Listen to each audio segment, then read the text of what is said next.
Hi guys, welcome back to the desk corner. Welcome to my channel if you're new here, and welcome to a new video, of course. And today I have finally finished a commission I've been working on for a couple weeks now. It was a pencil commission, and so today is Friday and I just want to do something a little more loose and expressive and have a little bit of fun and take a break from pencils. Don't worry, I know you guys want some more pencil content and that will be coming soon. I'm very excited to work in watercolor again. Let's go ahead and jump into it. Okay, you guys, so here's my little seal sketch. I only sketched in lines where the whiskers and things are going to go because those are the little details I don't want to worry about yet. But here's my little seal sketch. It's upside down, super cute. I'm going to use my Sennelier Watercolors. They're right over here. And these are actually my first artist grade watercolor set that I got a few months ago. If you missed that unboxing video, I'll link it down below in case you want to watch it because it's super fun. But anyways, I think for this I'm going to use some phthalo green, deep, maybe a little bit of the phthalo blue here, and indigo. I just want to create a bluish green look for this seal. So I think I'm going to start with a little underlayer. And yeah, I'm kind of nervous for this one because the wet on wet technique is what I want to use for some areas. And that technique I'm not super great at, but I think for the face details and all that, I'll be just fine. I think I'm just going to speed this up and voice over it for you guys, so let's get started.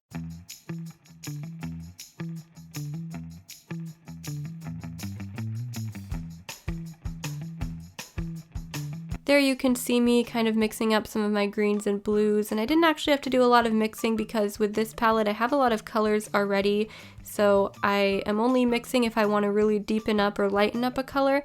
And I'm going to start off with the wet on wet technique here. I'm just kind of like covering with a flat brush, I'm covering the seal with water. And the really tricky part about wet on wet for me is you actually have to add quite a few layers of water for the paper to be wet enough for the effect to work. But at the same time, you can't overdo it or have it be uneven because then you get puddles and it's just going to kind of ruin it because you'll get that cauliflower look with the watercolors.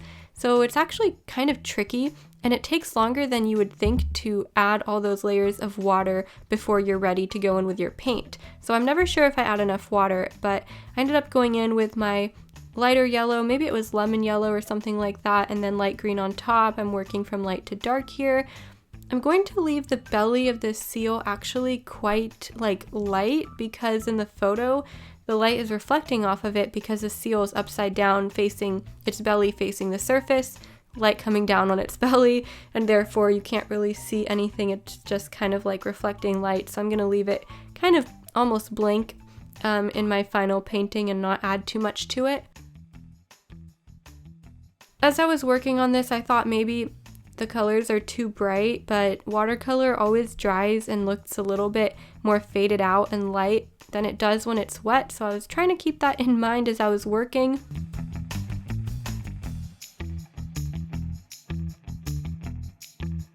And I guess I'm kind of excited about the summer months, which is why I chose a seal, and I'm kind of interested in doing some more marine life in the near future. But anyways, I decided to actually re-wet a certain area once it dried and then add another layer in order to deepen up some colors and add detail because I find it tricky. Since watercolor is so time sensitive, I find it tricky to add all the color that I want to before the paper dries too much for me to add more, because it's actually very sensitive in that way where you have to kind of stop at a certain point and let it dry and then re-wet the paper.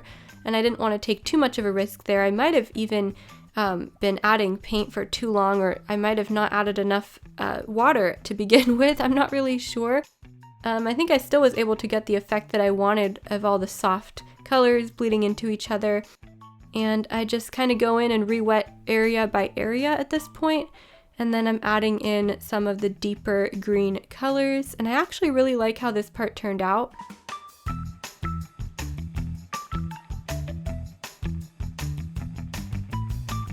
But one thing that was actually a problem for me is when I use the wet on wet technique, I can't really see my sketch underneath anymore.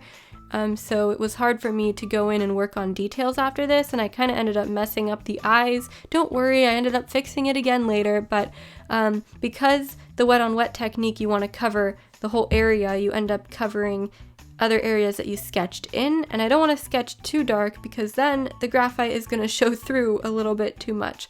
So that's kind of an issue I don't have when I'm doing like wet on dry, because I work area section by section and I can kind of keep track of where everything is.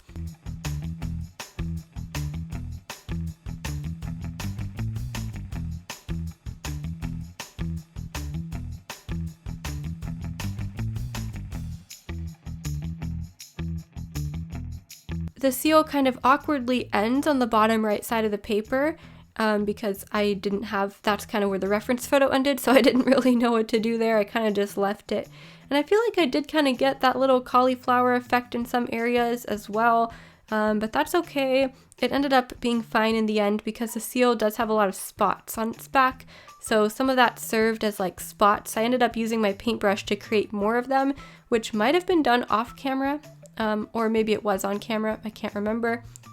At this point, I'm going in to add some details. I'm not doing wet on wet anymore. I'm doing the wet on dry technique here. I just want to add some details around the face, and I'm going to do some more around the nose area and the back and around the eyes as well.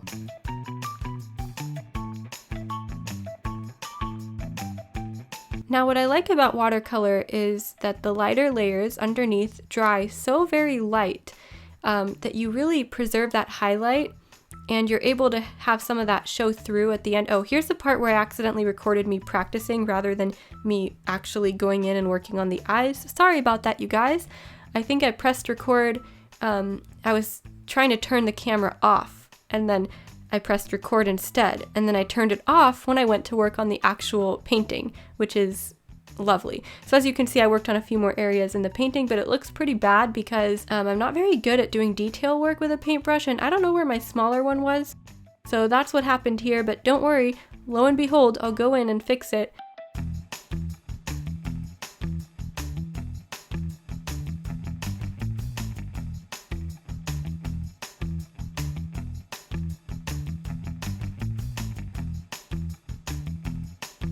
The first layer for the eyes actually seemed so dark at first before it dried. I thought I wasn't going to be able to get the highlight, but then it dried and it was pretty light, so I actually was able to still get a gradient look there. As you can see, I darkened up some areas on the eye, and then it kind of looks better at this point than it did before, but still, as I was painting this, I didn't like it.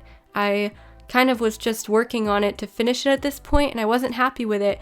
And I don't know, I still wasn't happy with it until the end when I went in with my Fineliners. So yeah, but I'm still going in and adding some fun details here because I thought that might spice up the painting a bit, make me like it a bit more.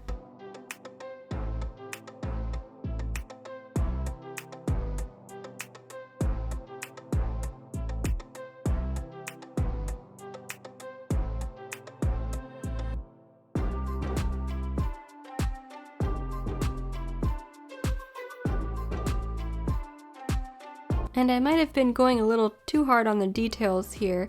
I was trying to differentiate the face area from, I guess, the back and just make it stand out a little bit more, even though the back at this point had dried pretty lightly. I just wanted the face to stand out the most and have the most shading and detail and all of that, if you would even call it shading, but you know what I mean. And then I go in, and of course the area where the whiskers are going to be, I have to add a lot of shadow and detail there as well.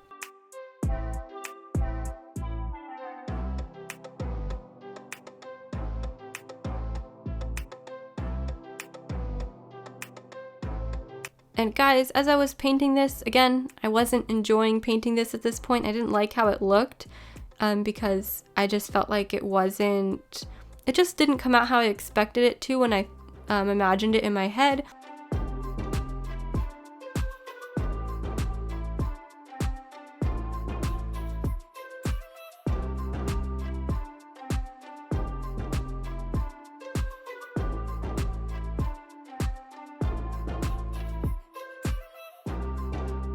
Oh, here I am going and adding some more details to the seal's back because I felt at this point that it was lacking in comparison to the face, which was true. But this part was actually really fun for me. I kind of liked creating that because it's kind of spotted on its back, so I was able to create some fun little details and use some fun effects to create that spotted look on its back.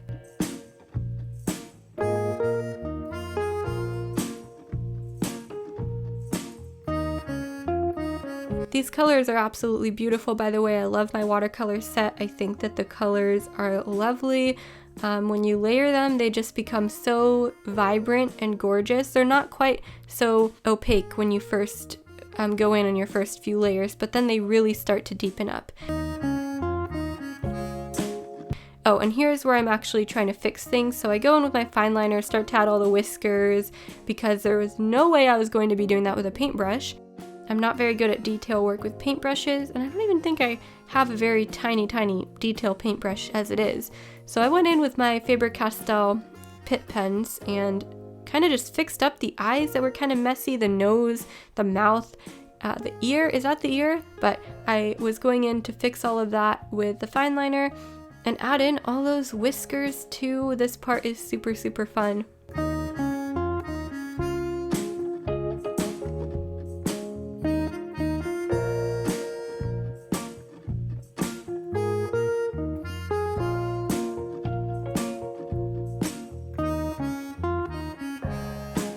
Now I think I was using the size, what size was it? F for fine, I think. And then I decided that it was a little too uniform, so I went in with another size, I think M, medium perhaps. I think I went in with that one. And then I went in with my white gel pen because there were some white whiskers, there were some highlights, and then I added a bunch of spots since the seal is indeed underwater, and I wanted it to look like it was kind of floating around in the water with some specks in there and stuff like that. And I went in and added all those little details on the whiskers and around the face, and I just think that this made it come together and actually look a lot better than it did when it was just pure watercolor, because it kind of just added, I mean, of course, I needed to go in and add the whiskers regardless, but all the other little details helped to make it come together in my opinion.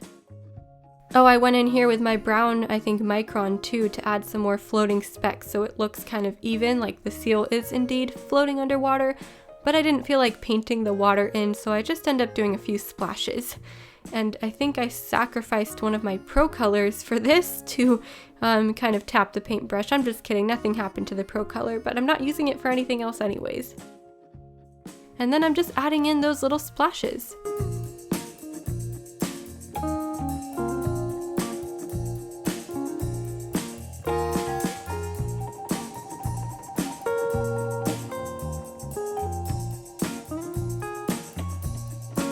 Alright you guys, here's the final piece, and let me know what you think of this one. Do you think I fixed it? Or could I have done more here? I don't know. It was kind of a disaster. I wasn't even planning on finishing it, but I knew that I can fix anything with some handy dandy fine liners, and I was right. This looks a lot better now that I went in with a gel pen and some fine liners. I don't know if I would call it totally done. I might have been able to do more with it with the paints, but I just felt like if I added any more, I would just ruin it or just create more of a mess. So yeah, there you go. I actually, now that I'm looking at it in the viewfinder, I actually quite like it. I think the colors are really fun. So if you're ever working on something and you feel like it's not coming out well, maybe just fix it up with some other medium, because that seems to work pretty well for me when I mess up with watercolors. Anyways, I hope that you guys enjoyed today's video. I'll get back into pencils, but I just needed a little bit of a fun break. This is what I came out with.